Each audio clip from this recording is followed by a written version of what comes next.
I felt like I needed to do something rather than just kind of sitting back and watching everything happen. So I am writing about ways to address this situation with children. Okay, first and foremost, talk about what's going on. We can all hide in a bubble. We can all pretend that nothing is happening right now, but it's all over the place. It's all over the place. It's on social media, it's on the TV, it's everywhere. So sit your okole down and talk to your kids about it.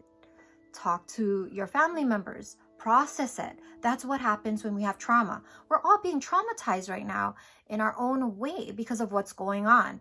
So talk about that. Being upset about it and keeping it to yourself, that's not going to help anything. So talk to your children. They all know who Martin Luther King is. Talk about that movement. What is their understanding? What is your understanding? Has that changed? A lot has changed, but not enough has changed. Talk about that. Okay, second thing, don't only acknowledge the differences, look for the similarities. Why? That's how we connect. Yeah, whenever you walk into a party, aside from just going straight to the beverages, you look for somebody who you feel or think like, oh, I see that girl over there, she's wearing a shirt that I can totally dig and I get. So you guys have something in common interest. You guys start building that connection, yeah? That's why we joined a lot of Facebook groups, because we like to be with people who think they understand us and we understand them. So look for similarities. That's what builds connections. That builds a bridge. Next thing, acknowledge the differences. Yeah, we are different. Nobody is the same. But teach respect in that. And then the next step, expose your child to the different experiences. Stop staying with what's familiar. I know what's familiar is comfortable. And this is what my whole platform is about, with the whole live with courage now. Live with courage now. That's what we do. Get out of your comfort zone, learn new things. And that's what you need to do with your child. Expose them to different experiences. Have I not exposed you to anything? It may be scary. It may be scary for you. It may be scary for them. But you're not going to have growth if you stay in your own little box. Okay. So next thing is discuss stereotypes. We all have our beliefs about stereotypes. Why do we have stereotypes? Because it makes it easier to understand our world. It makes it easier to kind of maneuver and have things predictable. Again, it's that whole safety thing, yeah? But we have to always challenge the stereotypes, because stereotypes are sometimes wrong. So I was interrupted at this point because my eval started. I had to stop and restart at another time. So that's why you're going to see in the next couple of clips that I'm actually wearing a different shirt. And now you know why. Okay, we're gonna kind of just pick up where we left off, okay? Recognizing that differences can be appreciated and respected, and also bring about a sense of wonder.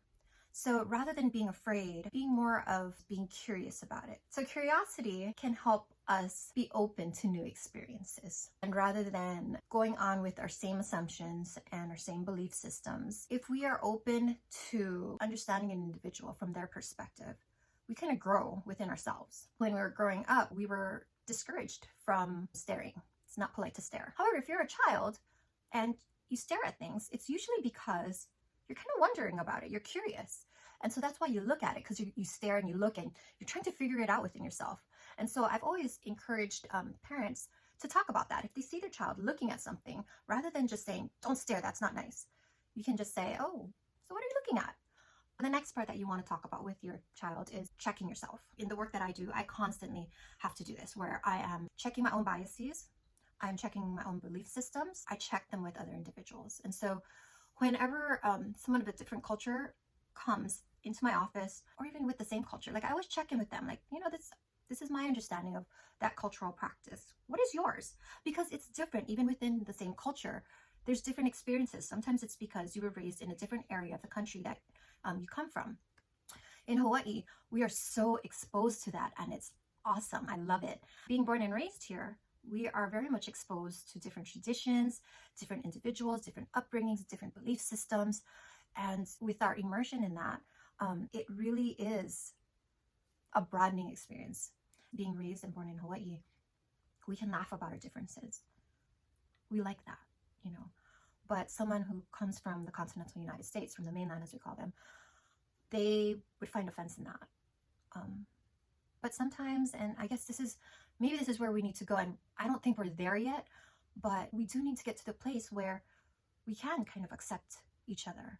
There's huge struggles that's going on right now, and the biggest one is within the Black community, and the injustice and the discrimination, and it's huge, and my heart aches for the struggle that they're facing, and that's the reason why I'm doing this. All of those lives that are lost, it weighs heavily, and so I'm hoping that this will help. And if you have any questions about talking to your kiddos, reach out to me. I most definitely want to help, and hopefully we can get to that place. A lot can happen in 10 years. Look at all the stuff we've accomplished. There's a lot more that needs to be done. So let's do this. We can work together, and we can raise this generation, this upcoming generation, where there's tolerance, where there's compassion, and where there's strength to support each other. All right, peace, aloha, until the next one.